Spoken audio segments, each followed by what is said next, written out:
They say isolation breaks a man. What they don't tell you is how slowly it happens, how methodically, how the concrete walls become mirrors reflecting every mistake, every trust misplaced, every signature forged in your name while you slept soundly beside the woman who raised the daughter who married your destroyer. Jim Michael counted days and scratches on stone. 63 years of breathing, 8 months of suffocating. The spoon wasn't much dull aluminum, cafeteria issued, forgotten by guards who'd seen too many broken men to notice one more. But metallurgy has its own poetry. Pressure applied consistently, friction married to patience, and even the softest materials surrender their secrets. If you feel like this story might reach you somehow, follow the channel. That way, you help me bring more stories like this, and we grow with every life we learn from. Scrape, pause, scrape. The rhythm became meditation. The concrete floor, unforgiving as the justice system that had placed him here, slowly shaped his salvation, or his damnation. The distinction seemed academic now. Michael.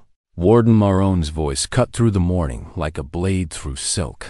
Inspection today. Jim looked up from his makeshift forge, a corner where floor met wall, where metal met stone, where desperation met resolve. The spoon had transformed. No longer cutlery, not yet weapon.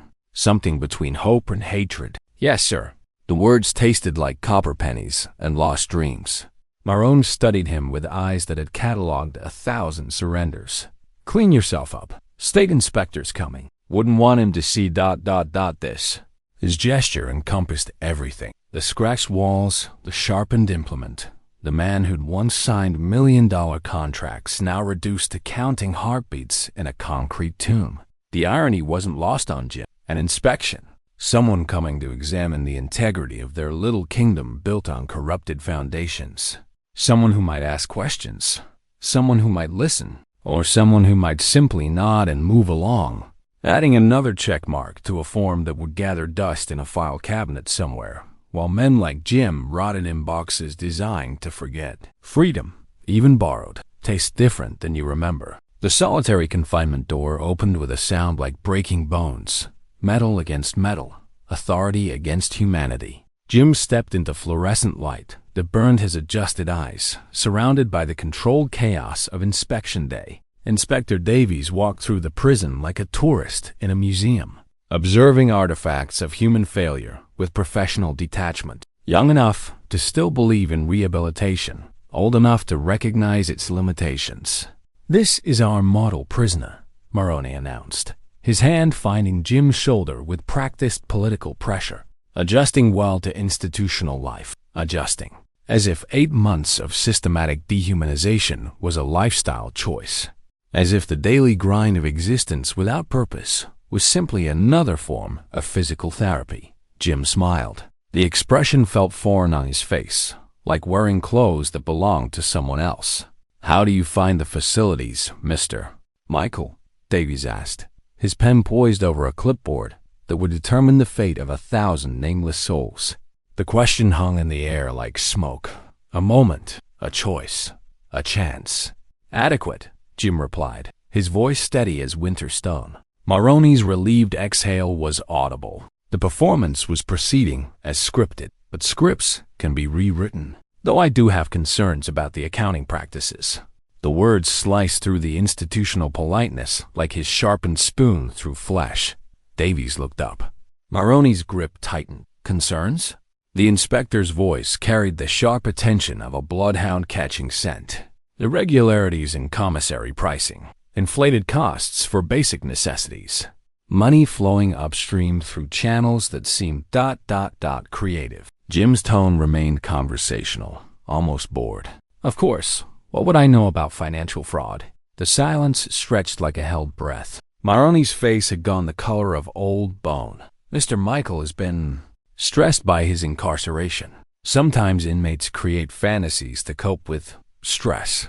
Jim repeated the word like a prayer. "Yes, I suppose betrayal does create that." Davies was writing now, his pen moving with sudden urgency. "You see, Inspector, before my conviction for embezzlement, a crime I didn't commit, I spent 30 years auditing corporate financial structures. Pattern recognition was my specialty. And patterns, well, they're everywhere once you know how to look. Maroni's hand had become a claw. Mr. Michael, perhaps you should return to your cell. Perhaps I should. Jim's smile widened, showing teeth that had learned to bite. But first, let me show you something. The spoon appeared in his hand like magic. No, not magic. Planning, timing, the careful choreography of a man with nothing left to lose. It moved through the air with surgical precision, finding the soft flesh of Maroni's cheek with a sound like ripping paper. Not deep enough to maim, deep enough to mark. Blood bloomed like roses on pale skin. The riot began 3 seconds later. Chaos has its own mathematics. 7 guards, 43 prisoners, 1 marked warden bleeding authority from his face. The equation balanced itself with the elegant brutality of Newton's laws. For every action, an equal and opposite violence. Jim watched from the center of the storm he'd created, calculating trajectories of nightsticks and human rage. The inspector had vanished, presumably to file reports that would burn like wildfire through bureaucratic channels. Maroni clutched his wounded pride and bleeding cheek, screaming orders that nobody could hear over the symphony of rebellion. Lock down! Lock them down! But momentum is a terrible thing to stop once it's started. The commissary raid was already underway. Windows shattered like broken promises. The exercise yard echoed with sounds that would haunt the guards' dreams for months. Jim simply stood there, observing, waiting. The van arrived 2 hours later, when order had been restored to a liberal application of tear gas and emergency backup. 6 prisoners, shackled and silent, loaded like cargo bound for the labor camp that existed beyond the edge of civilized scrutiny. He recognized John Mario immediately, a lifer with gentle eyes and hands that had forgotten their capacity for violence. They'd shared cigarettes and philosophical discussions about redemption during exercise periods, back when Jim still believed in both. "Hell of a thing you started in there," John whispered, as the van pulled away from the compound. "Hell of a thing that needed starting," Jim replied, watching the prison shrink in the side mirror until it disappeared entirely. The guards were young, confident in their routine. Coffee break at mile marker 15. Radio check every 20 minutes. Door locks inspected never, because who escapes from a moving vehicle on a rural highway in the middle of nowhere? John Mario smiled, an expression full of quiet rebellion and hard-earned wisdom. "You know, Jim, sometimes the best magic tricks happen when nobody's watching." His hands moved with practiced grace. Decades of institutional living having taught him which sounds to mask and which moments to seize. The lock mechanism was ancient, maintained with the same casual negligence that defined most state operations. Click. The sound was lost beneath the rumble of tires on asphalt and the guards' discussion about weekend plans and overtime pay. Mile marker 18 approached like salvation dressed in highway signs. "When I count 3, John murmured, his voice carrying the weight of a man who'd spent 15 years planning for opportunities that might never come. 1. Jim's muscles tensed, his 63-year-old body remembering younger reflexes. 2. The van hit a pothole, the kind of minor disruption that could change everything or nothing, depending on timing and courage. 3. The door swung open like a mouth screaming freedom. Jim Michael jumped into the unknown. The Church of Sacred Heart sat like a monument to forgotten promises, its white steeple cutting through autumn sky with the defiance of something that refused to surrender to time. Jim stumbled through its doors, bleeding from road rash and hope in equal measure, his prison uniform marking him as clearly as Cain's curse. The sanctuary smelled of old wood and older faith, candle wax and the accumulated prayers of generations who'd sought refuge from storms both literal and metaphorical. Father Sebastian looked up from his evening readings with eyes that had seen too much of human nature to be surprised by anything. 60-something, with silver hair and hands that suggested he'd known work before he'd known God. "Sanctuary," Jim said simply, the word falling between them like a bridge or a confession. Interesting choice of words. The priest closed his Bible with deliberate care. In medieval times, that term carried legal weight. 30 days of protection for those who claimed it. Of course, that was before background checks and electronic monitoring, before a lot of things. Jim's voice carried exhaustion deeper than physical fatigue. The 4 sons-in-law who forged signatures. The 4 daughters who believe lies more easily than truth. Before justice became a commodity sold to the highest bidder. Father Sebastian studied him with the intensity of a man reading scripture in a language he was still learning. You're bleeding, among other things. Coffee first, then bandages. Confession is optional, but healing isn't. The coffee was terrible and perfect, bitter enough to match his mood, hot enough to remind him he was still alive. Steam rose from the cup like incense, carrying with it the scent of possibilities he'd almost forgotten existed. I didn't steal the money, Jim said without preamble. But I suppose that's what everyone says. Is it what you say? It's what I know. The distinction mattered more than semantics. Knowledge was concrete, provable. Everything else was just breath and intention. Father Sebastian poured his own coffee with the careful attention of a man who'd learned to find God in small rituals. Tell me about this son-in-law, Tyler Brennan. Married my daughter Sarah 3 years ago. Charming, ambitious. The kind of smile that sells insurance and breaks hearts. Jim's voice dropped to something resembling prayer. The kind of man who studies your weaknesses like a scholar studies texts. And your weakness was? Trust. The word tasted like ashes. I trusted him with access to company accounts. Power of attorney when I was traveling. Keys to everything I built over 30 years. The priest nodded slowly, and when the money disappeared, signatures that looked like mine but weren't. Digital trails that led back to accounts I'd never opened. Witnesses who swore they'd seen me in places I'd never been. Jim's laugh held no humor. Professional quality destruction. The kind that takes planning and patience, an absolute disregard for collateral damage. Collateral damage being your relationship with your daughter. Sarah thinks I'm a criminal who destroyed our family's reputation and legacy. Tyler convinced her I was stealing to fund some imaginary gambling addiction. Presented evidence that was so perfectly fabricated it could have been submitted to art galleries. Father Sebastian leaned back in his chair, studying the man across from him with the practiced attention of someone who'd spent decades listening to confessions that mixed truth with pain in ways that defied easy categorization. What do you need from me? Time, Jim said simply. 1 week to find proof. To contact people who knew me before Tyler Brennan rewrote my history. To gather evidence that can undo 3 years of careful character assassination. And if you can't find this proof, then you call the authorities. I'll go back to prison, finish my sentence, and die knowing that somewhere out there, Tyler Brennan is laughing at how completely he won. The priest was quiet for a long moment, his fingers tracing patterns on the coffee cup that might have been letters or prayers or simply the nervous habits of a man weighing impossible choices. There's a room behind the sacristy, he said finally. It's not much a cot, a sink, storage space for old hymnals and broken dreams. You can stay there. In exchange, you help with cleaning, maintenance, the kinds of jobs that keep a place like this functioning despite budgets that wouldn't fund a food truck. And after a week, we reassess together. Father Sebastian's smile carried sadness and hope in equal measure. But for now, you've got 7 days to prove that God still has a sense of justice. Or irony, Jim added quietly. Sometimes they're the same thing. Dawn broke over the church like a shy promise. Pale light filtering through stained glass windows that painted the sanctuary in colors that existed nowhere else on earth. Jim had been awake for hours, his body still calibrated to prison schedules where dawn meant counting and sleep meant vulnerability. The payphone outside Harmon's grocery store accepted quarters and prayers with equal indifference.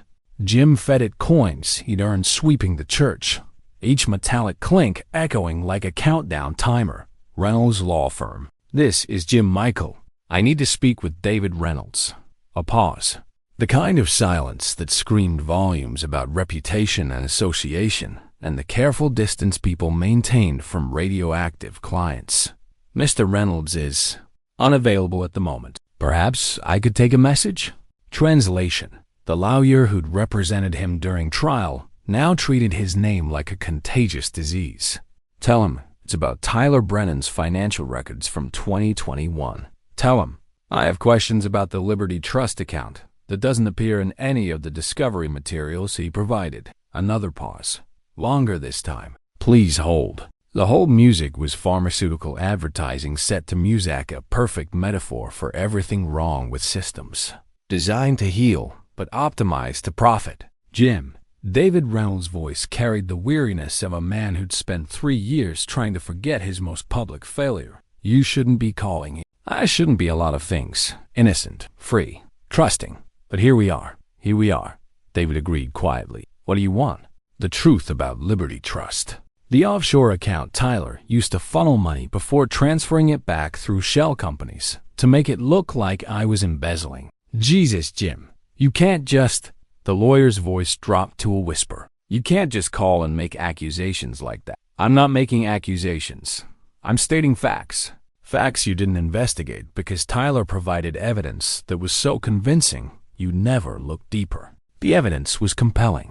Document trails, signature analysis, witness testimony, all manufactured, all perfect, all designed to create a narrative so clean and simple that nobody would question it. Jim's voice carried the patience of a teacher explaining elementary concepts to a struggling student. David, in 30 years of auditing, did you ever see a fraud case this tidy? Silence stretched between them like a bridge neither wanted to cross. What are you asking me to do, Jim? Your job. The job you should have done 3 years ago. Investigate Tyler Brennan with the same intensity you used to prosecute me. And what makes you think there's anything to investigate? Because innocent men don't go to such elaborate lengths to frame their fathers-in-law. Because the money didn't just disappear. It went somewhere specific for someone specific. And that person is still out there spending it while I rot in a cell. David Reynolds was quiet for a long moment.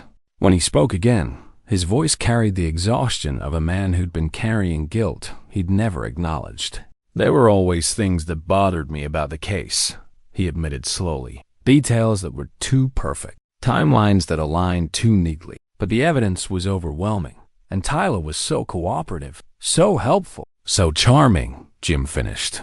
The kind of son-in-law who brings flowers and remembers birthdays and gradually isolates his wife from anyone who might ask uncomfortable questions. Sarah won't even take my calls anymore. Says I betrayed the family by not fighting harder for you. She's not wrong. The words hung in the air like an indictment neither of them could deny. What do you need from me? David asked finally. Access to the original case files. The ones with the raw financial data before Tyler helped organize them. And I need you to run a background check on Liberty Trust Corporation. Jim, I can't just... You owe me that much. The statement was delivered without anger or accusation, just the weight of simple truth. You took my retainer, you processed my plea, and you let me go to prison for a crime you had doubts about. One background check seems like a reasonable start toward redemption. Another pause. Longer this time, filled with the sound of a man wrestling with conscience and consequence in equal measure. I'll see what I can find, David said finally. But Jim, if you're wrong about this, if Tyler Brennan is just a grieving son-in-law whose father-in-law committed crimes he can't accept, then I'll go back to prison and finish my sentence quietly, Jim interrupted. But if I'm right, if Tyler Brennan orchestrated the most sophisticated frame job this side of Hollywood, then God help us all, David whispered, and disconnected the call. Jim stood outside the grocery store, quarters still warm in his palm, watching traffic flow past with the mindless efficiency of water finding its level. Somewhere in that stream of humanity, Tyler Brennan was living a life built on stolen money and manufactured innocence. But manufactured things break eventually, and Jim Michael had 7 days to find the fault lines. The files arrived via messenger 2 days later, a manila envelope, thick with secrets and marked with the kind of legal warnings that transform curiosity into liability. Father Sebastian accepted them with the diplomatic neutrality of a man who'd learned when to ask questions and when to simply provide sanctuary. Jim spread the contents across the church's conference table, like a priest preparing communion elements. Each document a potential sacrament in his personal gospel of redemption. The Liberty Trust Corporation had materialized in 2020 with the bureaucratic efficiency of smoke becoming solid. Delaware Incorporation, Cayman Islands banking, Swiss privacy protections, a corporate entity designed to exist everywhere and nowhere simultaneously. Tyler Brennan's signature appeared on the incorporation documents. Not a forgery, not a digital manipulation. His actual signature, witnessed and notarized, establishing ownership of an offshore entity 6 months before the first dollar disappeared from Jim's company accounts. Interesting reading? Father Sebastian appeared with coffee and the quiet curiosity of a man who'd spent decades listening to confessions that mixed business and betrayal in ways that defied easy categorization. Fascinating, Jim replied, his voice carrying the satisfaction of a scholar making connections that had eluded others. Tyler Brennan is either the most brilliant criminal I've ever encountered or the most careless. Which do you think? Both. Jim spread additional documents across the table bank records. Transfer authorizations, correspondence that painted a picture of systematic theft disguised as clerical errors. He was brilliant enough to create a framework that would have been impossible to detect from inside my company, but careless enough to leave paper trails that led back to entities he controlled. Father Sebastian studied the documents with eyes that had read everything from scripture to suicide notes. This proves he stole the money? This proves he moved the money, transferring it through Liberty Trust to secondary accounts in Sarah's name, then back through shell companies to make it appear I was embezzling to fund gambling debts. Jim's finger traced the path of digital transactions like a detective following footprints. The genius was making it look like I was stealing from myself. And Sarah knew nothing about this? Sarah knew what Tyler wanted her to know, that her father had gambling problems she'd never noticed, that he was under investigation for financial irregularities he'd never mentioned, that the evidence against him was overwhelming and undeniable. The priest nodded slowly. Isolation. Classic pattern of psychological manipulation. Separate the victim from support systems, control information flow, create dependency. You sound like you've seen this before. Different contexts, same dynamics. Abuse has patterns, whether it's physical, emotional, or financial. Father Sebastian's voice carried sadness that went beyond the single case. The question is, what do you plan to do with this information? Jim was quiet for a moment, studying documents that represented 3 years of his life stolen by careful planning and patient execution. I plan to give Tyler Brennan exactly what he gave me, he said finally. The truth, presented publicly, with evidence so overwhelming it can't be ignored or explained away. Revenge? Justice. The distinction mattered more than semantics. Tyler Brennan destroyed my life, my reputation, my relationship with my daughter. He sent me to prison for crimes he committed. Revenge would be burning his house down. Justice is making sure he faces consequences for his choices.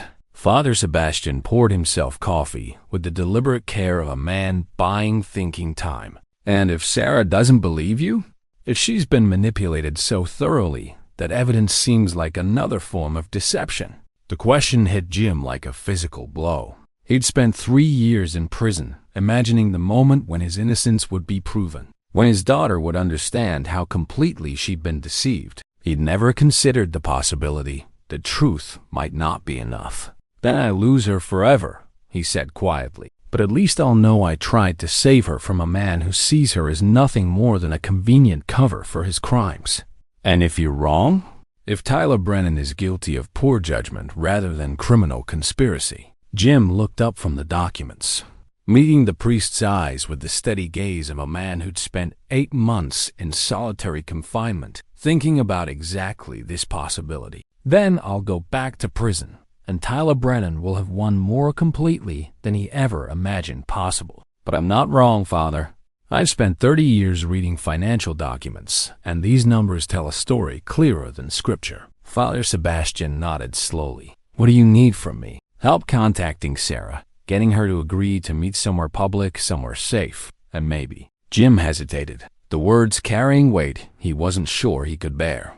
Maybe a prayer that 3 years of lies haven't destroyed my daughter's ability to recognize truth when she hears it. I can do both, the priest said simply, though I suspect you'll need them in reverse order.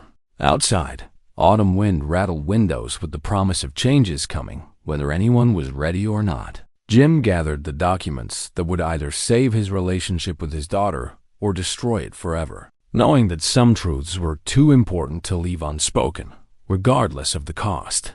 7 days was running short, but some reckonings couldn't be rushed. The Sacred Heart Community Center hadn't hosted drama this intense since the Christmas pageant of '98, where Mrs. Henderson discovered her husband's affair with the choir director during Silent Night. But today's performance would be measured in years rather than octaves, with consequences that extended far beyond wounded pride and broken marriages.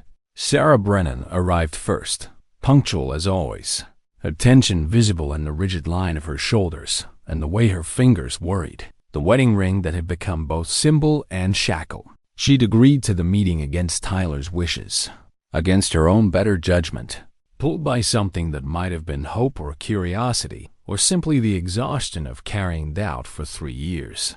Jim watched her through the community center's windows, his heart breaking at how much she'd changed. The confident young woman who'd once challenged his every decision now moved with the careful deliberation of someone who'd learned that wrong choices carried devastating consequences. Tyler entered exactly 7 minutes later, a calculated delay designed to demonstrate reluctance and sacrifice. He moved with the casual authority of a man accustomed to controlling narratives, his expression managing to convey both concern for his wife and tolerance for her father's continued delusions. Father Sebastian had arranged the room carefully, a circle of chairs, neutral lighting, and the kind of atmosphere that encouraged honesty while discouraging violence. David Reynolds sat in the corner with files and legal documentation, looking like a man preparing for either resurrection or funeral. Dad, Sarah's voice carried 3 years of accumulated pain and confusion. You look ... like a convicted felon? Jim's smile held no bitterness. Prison isn't known for its spa treatments.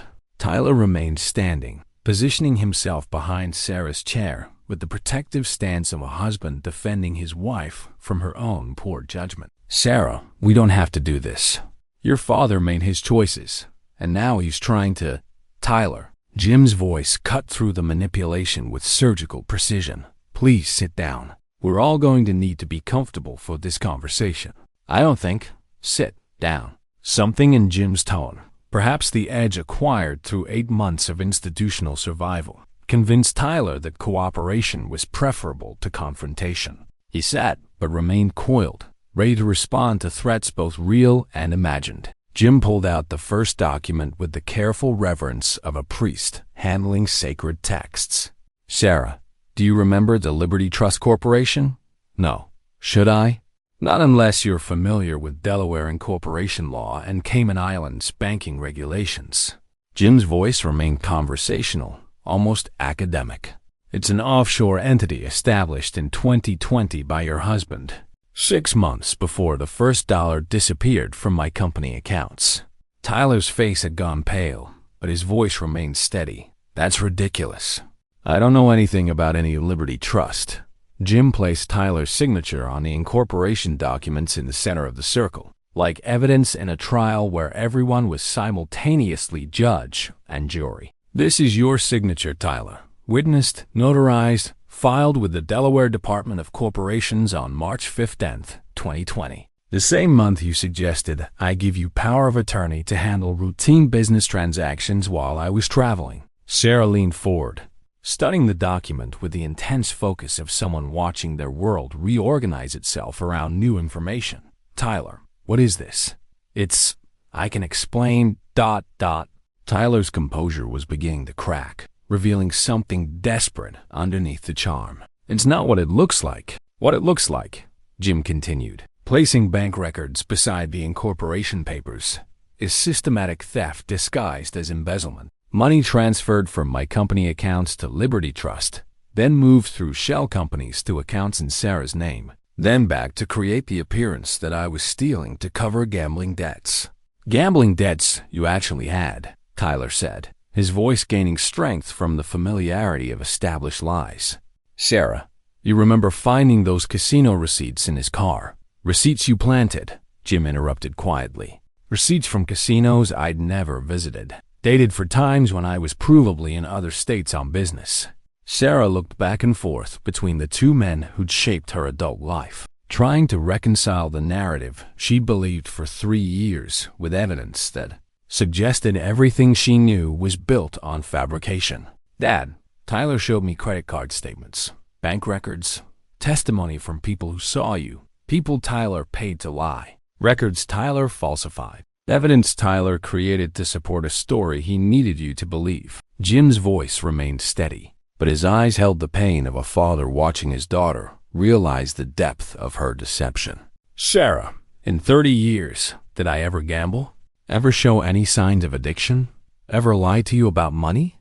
The question hung in the air like a challenge to everything she'd been forced to accept about her father's character. "No," she whispered finally, but the evidence was so convincing, Jim finished. "Tyler is very good at his job. He studied my habits, my signatures, my relationships, my weaknesses. He built a case against me so complete that even my own lawyer believed it." David Reynolds cleared his throat, looking like a man preparing to confess sins he'd been carrying for years. "Sarah, I've spent the last week reviewing the original case files with fresh eyes. The evidence against your father was unusually perfect. Too perfect. Financial crimes are messy, full of human error and inconsistency. Your father's case looked like it had been designed by someone who understood how investigations work." Tyler stood abruptly, his chair scraping against linoleum with a sound like fingernails on desperation. "This is insane." "You're all insane." Jim committed crimes, went to prison, and now he's created this elaborate conspiracy theory to avoid taking responsibility. "Tyler." Sarah's voice was quiet, but it carried an authority that stopped his rant mid-sentence. "The casino receipts. Where exactly did you find them?" "In your father's car, like I told you." "Which casino?" Tyler hesitated for the first time, his mental catalog of carefully constructed lies failing to provide details that hadn't seemed important when he'd planted the evidence. The one in Atlantic City, the Borgata. "Dad was in Seattle that weekend," Sarah said slowly. "I remember because he called to tell me about the conference he was attending, about the presentation he was giving on corporate audit procedures." Jim pulled out his phone, accessing records that had taken David Reynolds 3 days to compile. Flight records, hotel receipts, conference registration. "I was in Seattle from Friday morning until Sunday evening. Completely verifiable, completely documented." Tyler's face had gone from pale to ashen, his carefully constructed world beginning to collapse under the weight of details he'd never thought anyone would investigate. "Sarah, you have to understand." "I understand," she said quietly, her voice carrying the terrible weight of recognition. "I understand that I've been living with a stranger for 3 years, that I've been believing lies about my father, while the man I married destroyed our family for money." "It wasn't about money," Tyler said desperately, his composure finally cracking completely. "It was about us, about building a life together without interference from a father who never thought I was good enough." "So you framed him for embezzlement?" Sarah's voice rose with the controlled fury of a woman who'd been manipulated by an expert. "You sent him to prison to prove some point about worthiness?" "I didn't mean for it to go that far. I just wanted him to back off, to give us space to build our own life. But when the investigation started, I couldn't stop it without implicating myself." Tyler realized his mistake too late. The confession hung in the air like smoke, visible to everyone and impossible to take back. Jim felt something inside his chest release. Not triumph, not satisfaction, but the simple relief of truth finally spoken aloud. "Thank you," he said quietly, "for finally telling the truth." Tyler looked around the circle of faces, seeing his future written in their expressions. David Reynolds was already reaching for his phone to contact the authorities. Father Sebastian wore the sad resignation of a man who'd seen too many souls choose darkness over light. And Sarah ... Sarah was crying, not the controlled tears of grief, but the raw sobbing of someone whose entire world had been revealed as an elaborate lie. "Sarah?" Tyler reached for her, but she pulled away with a violence that spoke to deeper betrayals than financial fraud. "Don't touch me. Don't ever touch me again." Jim wanted to comfort his daughter, to bridge the 3-year gap that Tyler's lies had created between them, but he remained seated, understanding that some healing required space, some forgiveness required time. "I'm sorry," he said simply. "I'm sorry I trusted him. I'm sorry I put you in a position where you had to choose between believing your father or your husband. I'm sorry for all of it." Sarah looked up at him through tears that carried 3 years of accumulated guilt and confusion. "Dad, I should have known. I should have questioned things. Should have trusted you. You trusted your husband. That's not a failing, honey. That's what marriage is supposed to be." Tyler Brennan sat in his chair like a man watching his execution, understanding that his carefully constructed life had collapsed in the span of 30 minutes. "What happens now?" "Now," David Reynolds said, putting away his phone, "you face consequences for your choices. Fraud, conspiracy, perjury, obstruction of justice. The list is extensive." "And Dad?" Sarah asked quietly. "Your father's conviction will be overturned, the charges dismissed, his record expunged." David's voice carried the satisfaction of a liar finally getting to deliver good news. "It'll take time, but justice will be served." Jim stood slowly, his body carrying the accumulated weight of 8 months in cages designed to break spirits and crush hope. "Tyler, I want you to understand something. I don't forgive you for what you did to me. I spent 8 months in a cell thinking about revenge, about making you pay for every day I lost, every relationship you damaged, every dollar you stole." Tyler looked up with the desperate hope of a drowning man reaching for any lifeline. "But I'm 63 years old, and I've learned that revenge is a luxury I can't afford. My daughter needs healing, not more violence. My life needs rebuilding, not more destruction." Jim's voice carried the weight of hard-won wisdom. "So you'll face the legal consequences of your choices, and I'll face the personal consequences of mine. We'll both live with what we've done." "Dad," Sarah stood, moving toward him with the tentative steps of someone crossing a bridge that might not hold. "Can you ever forgive me?" Jim opened his arms, and she fell into them with the force of 3 years of withheld emotion. They held each other, while Tyler Brennan's world finished collapsing around them. Two people finding their way back to each other across a landscape of lies and manipulation and carefully orchestrated betrayal. "There's nothing to forgive," Jim whispered into his daughter's hair. "We were both victims of someone who understood exactly how to weaponize our love against us." Outside, autumn wind promised winter's approach. But inside the Sacred Heart Community Center, spring was finally beginning to break through ground that had been frozen for far too long. Father Sebastian watched from the corner, recognizing the sacred nature of reconciliation, whether it happened in confessionals or community centers, between God and sinner or father and daughter. Some redemptions, he knew, were worth waiting for. Some truths were worth the pain of speaking them aloud. And sometimes, justice wore the face of a 63-year-old man who'd learned the difference between revenge and righteousness in the darkness of a solitary cell. 7 days after he'd sought sanctuary, Jim Michael walked out of Sacred Heart Church a free man. Not legally. That would take months of bureaucratic machinery grinding through appeals and reversals. But free in the ways that mattered most. Free from doubt, free from deception, and free to rebuild a relationship with his daughter that had been damaged by lies, but not destroyed by them. Tyler Brennan would serve 7 years for fraud and conspiracy, learning his own lessons about the weight of choices and the price of elaborate deceptions. And somewhere in the space between justice and mercy, a father and daughter began the slow work of healing wounds that had been carved deep by someone who'd understood exactly how to turn love into a weapon. But love, as Father Sebastian often reminded his congregation, had its own resilience, its own power to overcome even the most carefully orchestrated destruction. Some stories end with revenge. The best ones end with redemption. Thank you for staying with me and listening this far. Your attention is a gift. Did these minutes mean something to you?